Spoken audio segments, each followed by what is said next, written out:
I think, I mean, e-commerce, Kevin's exactly right. E-commerce is the biggest influencer on the warehouse market at the moment for several reasons. We now know that on our parks, that about, of the 3PLs we're dealing with, 65% of their business is now e-commerce. Now, if you'd gone back some years, I think they were probably moving product to shops, but they weren't actually doing e-commerce as we know it now. And that's been a huge change. And I think return centres, we're fighting a planning battle at the moment in Horní Počenice in the Czech Republic for a 40,000 square metre Amazon building, which will employ 3,000 people in one warehouse. And that's because it's the return centre for the whole of Europe. That return centre has to check all the product. Not being rude to the ladies here, but there are a lot of ladies who take dresses, wear them to weddings, cover up the tag that says "Do not remove this tag," and send them back. And a huge amount of the checking they have to do is for makeup and lipstick on ladies' clothing, and for people who have stuck sticky tape on the bottom of the shoes, men and women, worn them somewhere, and then try to send them back.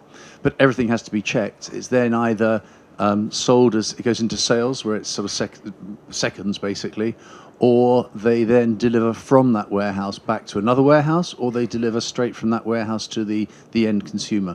So these new buildings are very different sort of warehouses. They almost have a post office attached to them, but then they're mega centres for employment.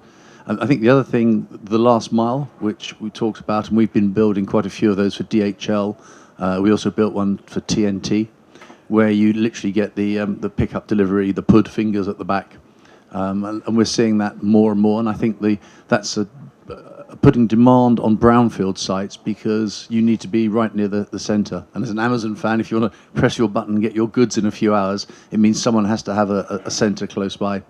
And I think the last thing that I agree totally with, the driverless lorries, which worries me on its own, because if you're trying to turn off a motorway and you have a convoy of 6 lorries, all driverless, who's going to let you in?